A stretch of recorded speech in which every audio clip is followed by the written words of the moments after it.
قرآن کہتا ہے کہ آپس کے لین دین کو صاف رکھو، آپس کے لین دین کو.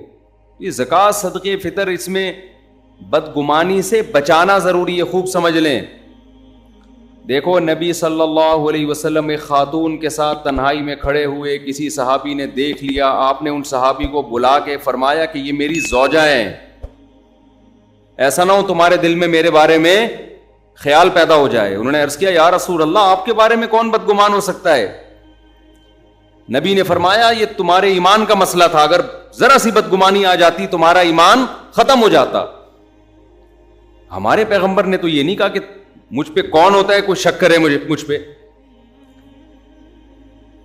آج آپ کسی سے پوچھ لیں کہ حضرت یہ کیا ہو رہا ہے، یہ آپ سائیکل سے ایک دم لینڈ کروزر پہ کیسے آ گئے؟ اگر اس کا کوئی رفاہی ادارہ ہے نہیں ہے تو آپ کو کسی کے ذاتی معاملات سے کیا.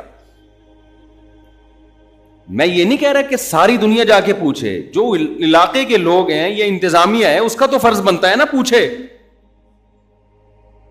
ہمارے ایک استاذ ہر سال حج کرتے تھے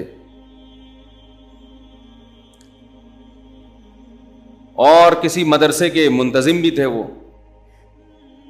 اب منتظم بھی ہے ہر سال حج بھی کرے تو بدگمانی ہوتی ہے کہ ایسا تو نہیں مدرسے کے چندوں سے بھائی لوگ حج کے لیے تھوڑی دیتے ہیں. اچھا یہ خوب سمجھ لو مولوی کا شیطان بھی مولوی ہوتا ہے، یہ ہم نے علماء سے ہی سنا ہے. وہ اس کو نا ہیلے سکھاتا ہے. ایکچولی میں حج مدرسے کے چندے سے اس لیے کر رہا ہوں کہ میں جب حج پہ جاؤں گا تو مجھے روحانی قوت ملے گی. یہ سب مولویوں کی بات نہیں کر رہا، علماء سے بدگمان نہ ہو. کام میں پہلے میڈیا بہت علماء کے خلاف پروپیگنڈا کر رہا ہے. مولوی فراڈی نہیں ہوتے، فراڈی لوگ مولویوں کا روپ اختیار کر لیتے ہیں. ہم نے علماء کے ساتھ وقت گزارا ہے الحمدللہ. ہم نے علماء میں جتنا تقویٰ، للہیت اور سخاوت دیکھی ہے اتنی مجھے کسی اور میں نظر نہیں آئی، کم از کم میں نے تو نہیں دیکھی. لیکن اس کا یہ مطلب نہیں ہے کہ جو بھی داڑھی رکھ لے، جو بھی ٹوپی پہن لے بس وہ، یا کسی بزرگ کا بیٹا ہو. یہ بھی اتنا بھی لوگ دیکھتے ہیں حضرت جی کا بیٹا ہے. بھائی نوح علیہ السلام کا بیٹا تو کافر تھا، کسی کا بیٹا ہونے سے تھوڑی پتہ چلتا ہے. معاملات تو سب کے لیے، اصول تو سب کے لیے ایک جیسے ہیں. بیٹا ہوگا، باپ ہوگا، پھپھا ہوگا، چاچو ہوگا، یہ اس کا ہیڈک ہے، ہمارا ہیڈک نہیں ہے. وہ ایک امام صاحب جو تھے نا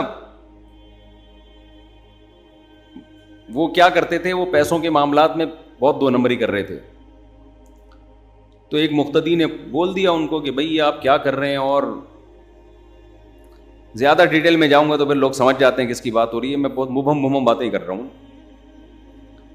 میرے کلپ ہر جگہ پہنچ رہے ہوتے ہیں. اپنے کسی ریلیٹو کے بارے میں کوئی بات کرتا ہوں ان کا فون آ جاتا ہے یار تم نے ہماری بات ممبر پہ بیٹھ کے کر دی.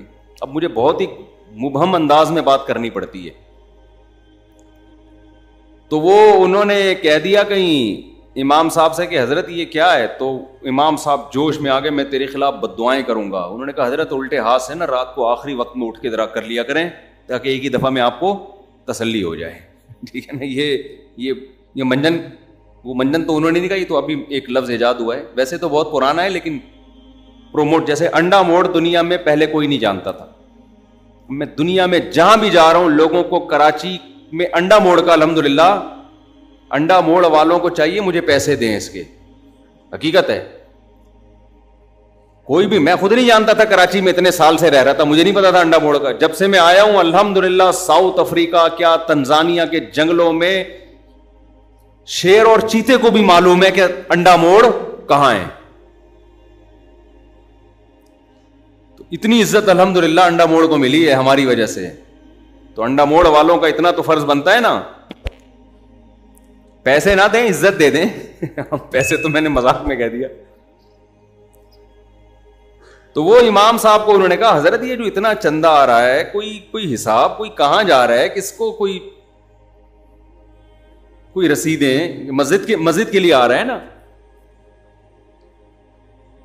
تو وہ غصے کہ آپ، میں بزرگ کا بیٹا، میں بزرگ، آپ مجھے ایسا کہہ رہے ہو، میں تمہارے خلاف بددعائیں کروں گا. تو یہ آدمی ذرا اسی طرح کہا کریں آپ بھی. حضرت آپ ایک دفعہ بددعا کا جو ہے نا یہ اپنی ٹھڑک پوری کر لیں، آپ بیٹھ کے تسلی سے ایک دفعہ بددعا کر لیں تاکہ یہ دھمکیاں تو ایسے ہی کہا کریں آپ.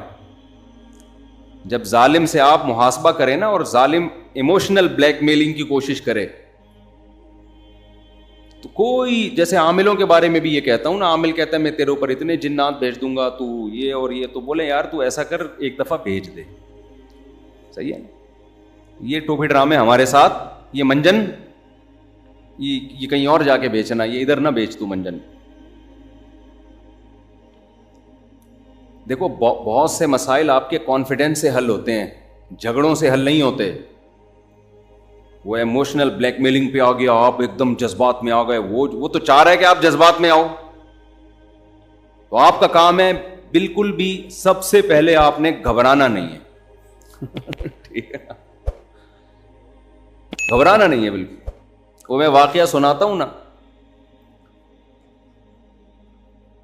کہ ایک بندے کی کال آئی میرے پاس, مجھے کہنے لگا کہ میری آمدن کم ہے, میرے سسرال کا مطالبہ ہے کہ بچوں کو اچھے اسکولوں میں پڑھاؤ, بچوں کو اچھے اسکولوں میں اچھے اسکولوں کی فیس افورڈ نہیں کر سکتا. مجھ سے مشورہ لیا اس نے, تو میں نے کہا نہیں پڑھاؤ.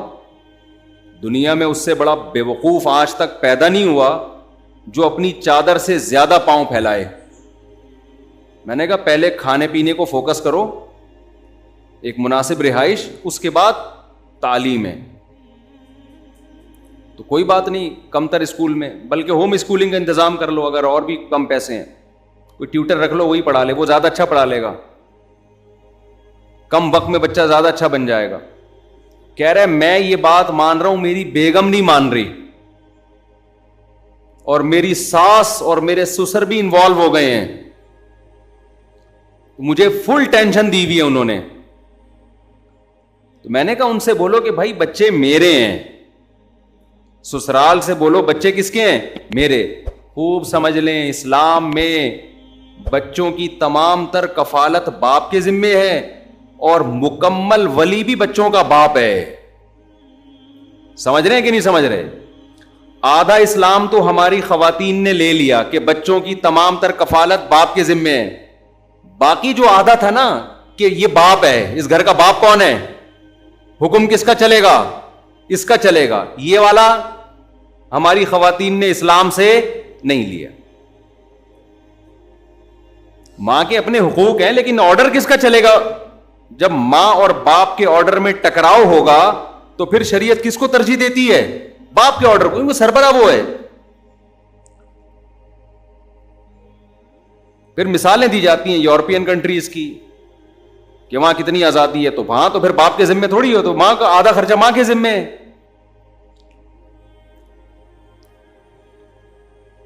تو مجھے کہنے لگے کہ بھائی میرا سسرال بھی انوالو ہوا ہے. میں نے ان سے کہا, ان سے بولو بھائی میرے بچے, میں باپ ہوں, میں فیصلہ کروں گا کیا کرنا ہے انہوں نے. اور میں نے کہا بڑے مضبوط اعتماد کے ساتھ ان کو بول دو کہ بھائی آپ کا مشورہ ہم سنیں گے, مشورے سے آگے بڑھنے کی کوشش نہ کریں, اس سے زندگی تباہ ہوتی ہے انسان کی. اور یاد رکھو اخلاق کا ایک دائرہ کار ہے, اس سے آگے نہیں ہے. اخلاق نہیں, بدماشی ہے. پھر اسلام میں جہاں اخلاق ہیں تلوار بھی تو ہے نا آگے, اور یہ دنیا کے ہر ملک مانتا ہے اس کو. پہلے محبت ہے. اگر دنیا میں کوئی گورنمنٹ ایسی دیکھی جو اخلاق سے قانون پہ چلوا رہی ہو, آپ کو کوئی گورنمنٹ ایسی دیکھی آپ نے؟ آپ امریکہ گئے جی, لال بتی پہ جناب وہ گاڑی روکنی, آپ نے نہیں روکی, پولیس والا آیا, کائنڈلی ایکچولی دیکھیے ایسا تو ٹکر ہو سکتی ہے, کوئی بندہ اسٹیکر بن جائے گا, خام خامے گاڑی پہیے کے نیچے چپک سکتا ہے, اب اتنے ایکسیڈنٹ ہوں گے, آئندہ اپنا خیال رکھیے گا. آپ نے پھر سگنل توڑا, پھر گورنمنٹ نے بولا کہ آپ اس کو تبلیغی جماعت میں نکالو, یہ بار بار سگنل توڑ رہا ہے. اس کو زبردست قسم کی موٹیویشن کی ضرورت ہے. کہیں دنیا میں ایسا دیکھا آپ نے کہ نہیں جی جرمانہ نہ لگاؤ اس بیچارے پر, پتہ نہیں 2 وقت کی روٹی اس نے کھائی بھی ہے کہ نہیں کھائی ہے, جرمانہ لگا دیا تو کہاں جائے گا؟ جیل میں مت ڈالو, ہائے بیچارہ 4 دیواری کے پیچھے جائے گا, پتہ نہیں کس حال میں ہوگا. نہ ہم انسانیت, انسان پہلے ہے, باقی سب قوانین بعد میں. دنیا میں کوئی ایسا ملک دیکھا, ایسا بے وقوف ملک دیکھا ہے تو بتا دو بھائی. نہیں ہوتا بھائی دنیا میں کہیں. گورنمنٹ نے پہلے لوگوں کو بتا دیا, اسکولوں میں تعلیم بھی دے دی, اچھے شہری ہونے کی علامت ہے لال پہ رکتے ہیں, ہری پہ کوئی نہ چلے تو اس کو بھی پیچھے سے ہارن دے دے کے گالیاں پڑھنا شروع ہو جاتی ہیں. تو بھائی جیسے دنیا میں ایک کنٹری ایک ریاست ہے, تو گھر بھی کیا ہے, بولو نا, ایک ریاست ہے. اس کا باپ جو ہے نا, جو مرد ہے, وہ سربراہ ہوتا ہے. بد اخلاقی نہ کرے مرد, بالکل اجازت نہیں ہے. ہمارے نبی اخلاق کے اعلیٰ معیار پہ تھے, گھر کے معاملات میں خاص طور پہ. لیکن آپ سے, آپ کی استطاعت سے بڑھ کر اگر کام, یا آپ کے رائٹس ہی آپ سے کوئی چھیننا شروع کر دے, تو محبت, دو دفعہ محبت, 3 دفعہ محبت, اس کے بعد بھائی اس بارے میں ہم سے بات کرنے کی چندہ ضرورت بولو نہیں. تو میں نے اس کو بول دیا کہ بھائی بولو میری گنجائش نہیں ہے, میں نہیں پڑھا سکتا, اٹ ازنٹ پاسبل, انگلش میں بتا دو. تو خیر وہ انہوں نے یہ ترکیب استعمال کی, تو ان کے سسرال والوں نے, سسر صاحب نے کہا کہ صرف تمہارا بچہ ہے, کیا ہمارا بچہ نہیں, ہمارا بھی تو نواسا ہے نا.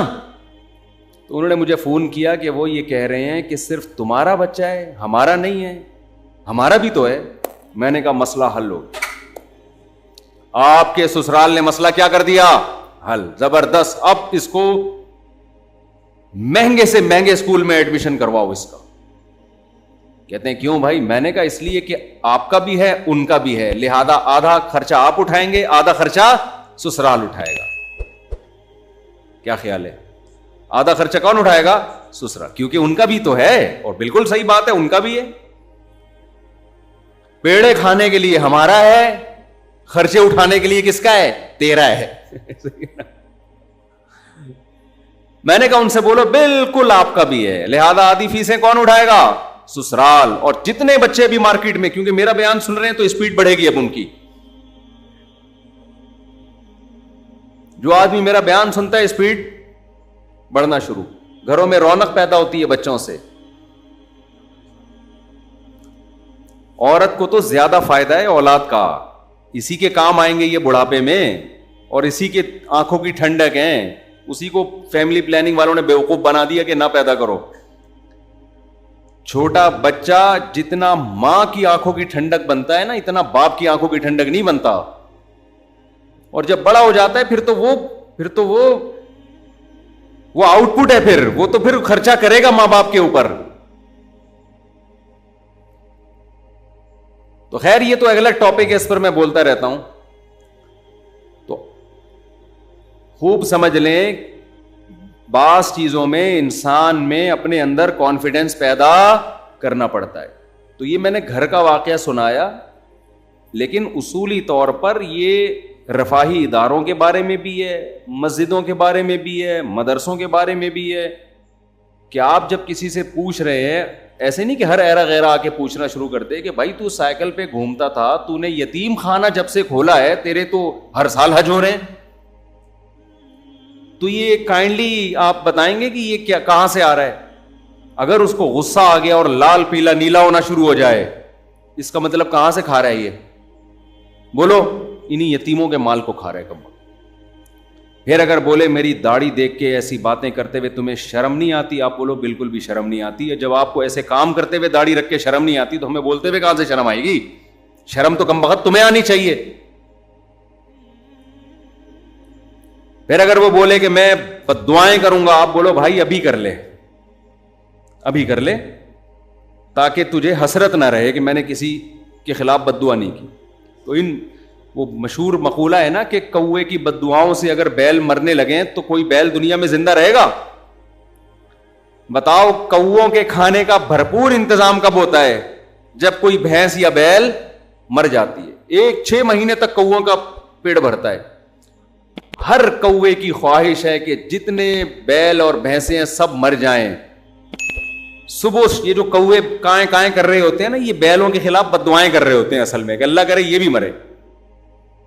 جیسے بدعتی مولوی اگر کوئی محلے میں میت نہ ہو تو وہ ٹینشن میں آتا ہے کہ میرے کھانے پینے کا انتظام ختم ہو گیا. ایسا ہوتا ہے نا کوئی گھر، اب تو یہاں شہروں میں کم ہو گیا، گاؤں دیہاتوں میں بہت ہوتا ہے کہ ایک آدمی کے گھر میں میت ہو گئی تو وہاں کوئی بدعتی مولوی تھا، اس کے مزے لگ گئے، ایصال ثواب کے نام پہ بریانیاں بھوڑے جا رہا ہے، کھانا کھائے جا رہا ہے۔ بعض لوگ غریب ہوتے ہیں لیکن اللہ نے ان میں غیرت بڑی رکھی ہے، مجھے ایسے لوگ یاد رہ جاتے ہیں۔ میں جب یہاں آیا امامت کے لیے کئی سال ہو پہلے، تو لوگ عقیدت محبت میں علماء کی دعوت کرتے ہیں، ان کی اپنی عقیدت، ان کی اپنی محبت، ان کو ہم ملامت نہیں کرتے، ان کے ایمان کا تقاضا یہی ہے کہ وہ علماء کی دعوت کریں۔ ہماری مصروفیات کا تقاضا یہ ہے کہ یہ نہیں کہ جو بھی بلا رہا ہے بس گھر کا کھانا ہی چھوڑ دے آدمی۔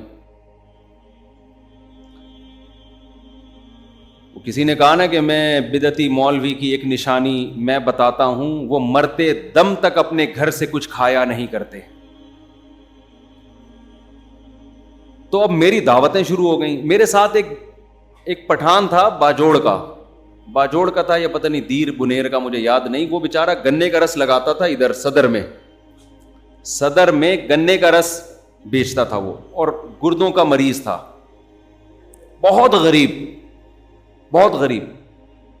ایسے غریب کو اگر فری میں آفر آئے وہ تو خوش ہوگا نا،